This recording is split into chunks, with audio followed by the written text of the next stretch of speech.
오늘 우리에게 주신 하나님의 말씀은 여호수아 22장 10절로 20절 말씀입니다. 여호수아 22장 10절로 20절입니다. 다 찾으셨으면 한 절씩 교독하겠습니다. 제가 먼저 10절을 봉독해 드리겠습니다. 르우벤 자손과 므낫세 반 지파가 가나안 땅 요단 언덕가에 이르자 거기서 요단가에 제단을 쌓았는데 보기에 큰 제단이었더라. 이스라엘 자손이 들은즉 이르기를 르우벤 자손과 갓 자손과 므낫세 반 지파가 가나안 땅의 맨 앞쪽 요단 언덕가 이스라엘 자손에게 속한 쪽에 제단을 쌓았다 하는지라. 이스라엘 자손이 이를 듣자 곧 이스라엘 자손의 온 회중이 실로에 모여서 그들과 싸우러 가려 하니라. 이스라엘 자손이 제사장 엘르아살의 아들 비느하스를 길르앗 땅으로 보내어 르우벤 자손과 갓 자손과 므낫세 반 지파를 보게 하되 이스라엘 각 지파에게 한 지도자씩 10 지도자들을 그와 함께 하게 하니 그들은 각기 그들의 조상들의 가문의 수령으로서 이스라엘 중에서 천부장들이라. 그들이 길르앗 땅에 이르러 르우벤 자손과 갓 자손과 므낫세 반 지파에게 나아가서 그들에게 말하여 이르되 여호와의 온 회중이 말하기를 너희가 어찌하여 이스라엘 하나님께 범죄하여 오늘 여호와를 따르는 데서 돌아서서 너희를 위하여 제단을 쌓아 너희가 오늘 여호와께 거역하고자 하느냐. 부월의 죄악으로 말미암아 여호와의 회중에 재앙이 내렸으나 오늘까지 우리가 그 죄에서 정결함을 받지 못하였거늘 그 죄악이 우리에게 부족하여서 오늘 너희가 돌이켜 여호와를 따르지 아니하려고 하느냐. 너희가 오늘 여호와를 배역하면 내일은 그가 이스라엘 온 회중에게 진노하시리라. 그런데 너희의 소유지가 만일 깨끗하지 아니하거든 여호와의 성막이 있는 여호와의 소유지로 건너와 우리 중에서 소유지를 나누어 가질 것이니라. 오직 우리 하나님 여호와의 제단 외에 다른 제단을 쌓음으로 여호와를 거역하지 말며 우리에게도 거역하지 말라. 다 같이 읽겠습니다. 세라의 아들 아간이 온전히 바친 물건에 대하여 범죄함으로 이스라엘 온 회중에 진노가 임하지 아니하였느냐. 그의 죄악으로 멸망한 자가 그 한 사람만이 아니었느니라 하니라. 아멘. 저는 오늘 여호수아 22장 10절로 20절 말씀을 가지고 선한 의도, 신중한 분별력이라는 제목으로 은혜를 나누기를 원합니다. 신앙생활을 하다 보면 참 난감할 때가 많죠. 그러한 일들을 경험할 때가 많습니다. 왜냐하면 내 의도가 정말 선했는데 그것을 이해하는 그런 결과적인 오해가 나한테 다가오면 큰 문제로 번지기도 합니다. 나의 생각과 다른 결과물이 나게 되는 것이죠. 교회나 직장에서도 그런 적들이 많이 있으실 겁니다. 나는 정말 생각해서 한 일인데 나의 그러한 좋은 마음으로 나는 도와준 건데 그런데 돌아오는 그 반응이 싸늘한 것이죠. 오늘 이 본문 이 여호수아 22장에 딱 그런 이야기입니다. 아주 좋은 의도에서 시작된 일인데도 불구하고 자칫하면 이스라엘 전체에 피비린내 나는 그러한 전쟁으로 동족 상잔의 그러한 일들로 몰아낼 뻔한 그러한 사건입니다. 하나님께서 이 본문의 사건을 통해서 우리에게 어떤 지혜를 주시는지 우리가 오늘 살펴보기를 원합니다. 선한 의도만으로는 부족하다라는 것이죠. 반드시 아주 신중한 그러한 분별이 함께 가야 공동체가 건강하게 갈 수 있다라는 이야기입니다. 오늘 이 사건의 주인공은 요단 동쪽 땅을 기업으로 받은 세 지파죠. 르우벤, 갓, 므낫세 반 지파의 일입니다. 이들은 약 7년 동안 가족들을 뒤로하고 형제들과 함께 이 가나안 정복 전쟁을 치렀습니다. 이 전쟁이 끝나고 여호수아가 그들을 축복하며 고향으로 돌려보냅니다. 그때 여호수아가 루벤, 갓, 므낫세 반 지파를 불러놓고 이렇게 말하죠. 여러분, 여호와의 종 모세가 명령한 것을 지키고 또 나의 모든 명령에서 순종하여 이렇게 오랫동안 여러분의 형제들을 떠나지 않고 여러분의 하나님 여호와께서 명령한 일을 책임껏 수행하였습니다. 이제 여러분의 하나님 여호와께서 약속하신 대로 여러분의 형제들에게 평안을 주셨습니다. 그러므로 지금 여러분은 여호와의 종 모세가 요단강 저편에서 여러분에게 준 그 땅으로 돌아가십시오. 그리고 여호와의 종 모세가 여러분에게 준 계명과 율법을 성실히 준수하고 여러분의 하나님 여호와를 사랑하며 그분의 뜻대로 살고 그의 명령에 순종하십시오. 여러분은 그분에게 충성하며 마음을 다하고 정성을 다하여 그분을 섬겨야 합니다. 라고 2절로 5절에 당부합니다. 이 세 지파는 그 말씀을 가슴에 새기고 또 새기고 떠나게 됩니다. 즉 오늘 이 본문 10절에서 그들은 하나님을 잊지 않기 위해서 요단가에 제단을 쌓았습니다.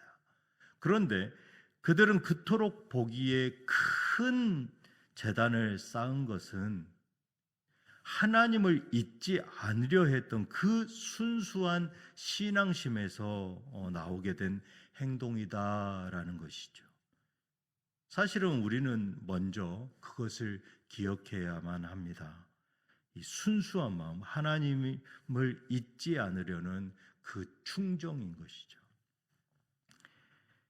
고향으로 돌아가던 그 세 지파는 요단 강가에 아주 크고 웅장한 제단을 하나 쌓았습니다.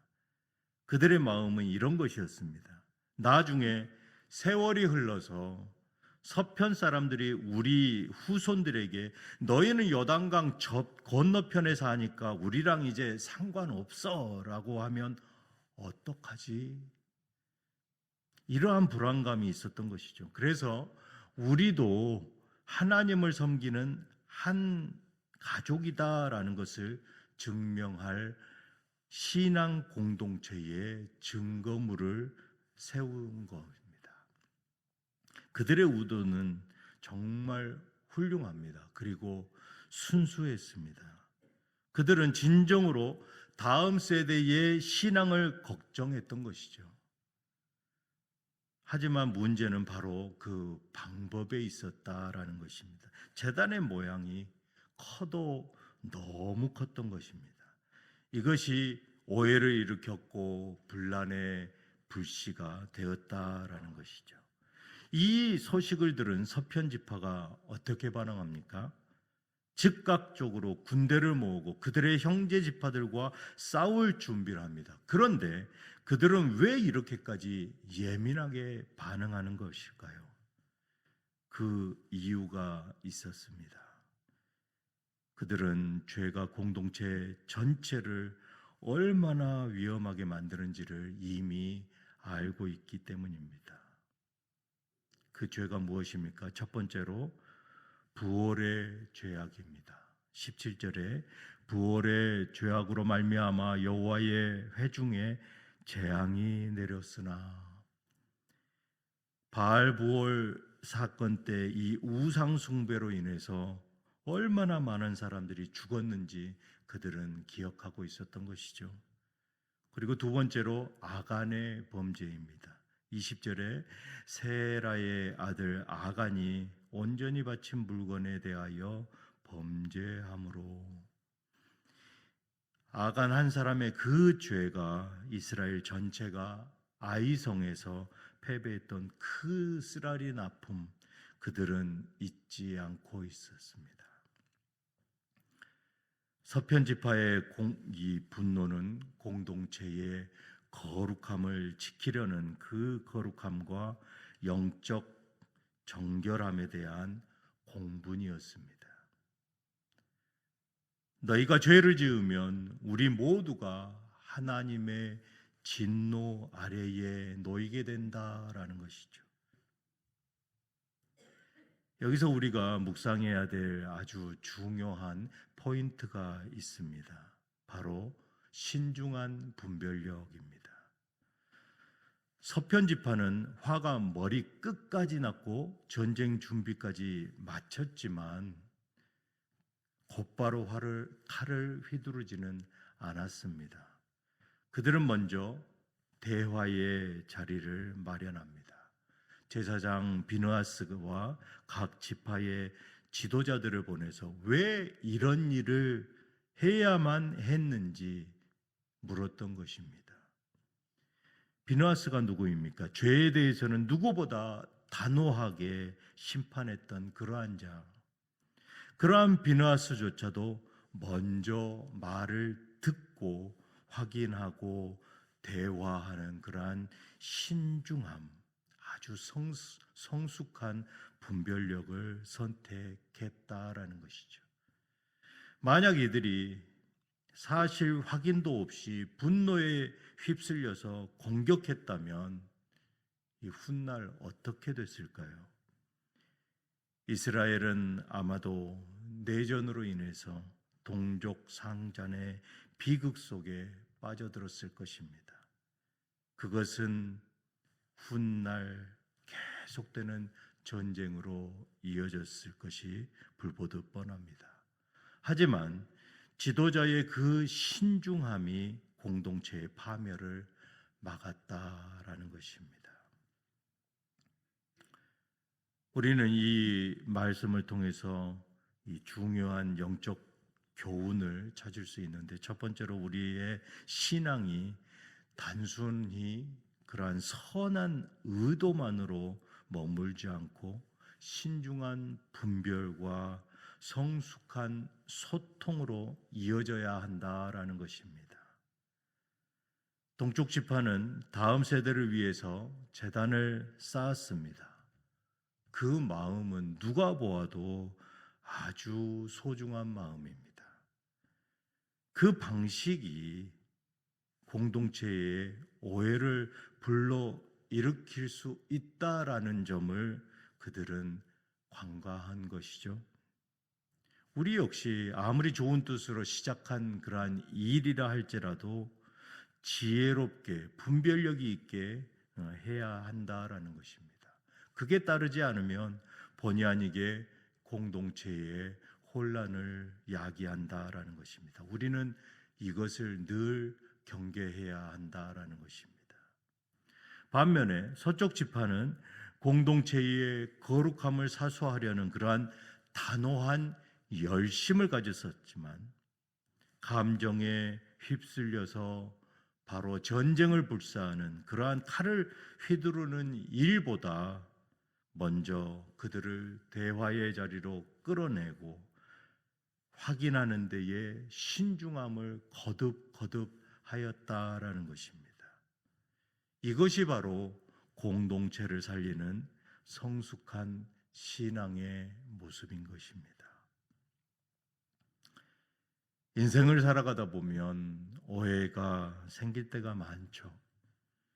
내 판단을 앞세우는 것보다는 그들을 먼저 대화의 자리에 끌어내서 질문과 답을 경청하는 그러한 자세, 그러한 성숙한 자세가 필요한 것입니다. 내 진심을 전하는 것만큼 그 상대편의 이야기를 끝까지 들어주는 그러한 입장을 파악하는 것, 그 모든 것이 공동체에 덕을 세운다라는 것입니다.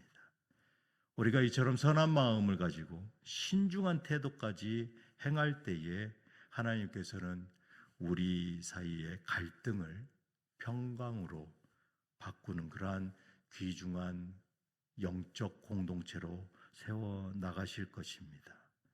이 예수 그리스도가 우리에게 주신 이 평강이 우리 모든 공동체에 가득하기를 주님의 이름으로 축복합니다.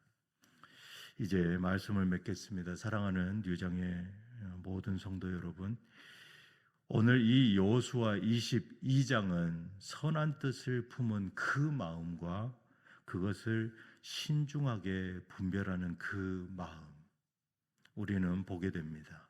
세 지파의 선한 의도, 그리고 남은 지파들의 신중한 분별력, 이것이 만났을 때에 이스라엘은 하나로 지켜졌던 것입니다. 우리도 마찬가지입니다. 의도는 늘 선해야겠지요. 또한 행동도 신중해야 합니다. 또 판단은 어떻습니까? 조금 천천히 가더라도 대화는 먼저 시작하는 것, 그것이 아주 중요한 것입니다. 이렇게 우리가 신앙의 균형을 지켜갈 때에 하나님께서 우리의 가정과 또 우리 교회 지켜주실 것이고 참된 평강을 누리게 해 주실 것입니다. 이러한 복된 삶을 사시는 여러분 되시고 또 한 주간 되시기를 주님의 이름으로 축복합니다. 기도하시겠습니다. 사랑의 하나님 아버지, 우리의 마음이 늘 선한 의도로 가득하게 하여 주시옵소서.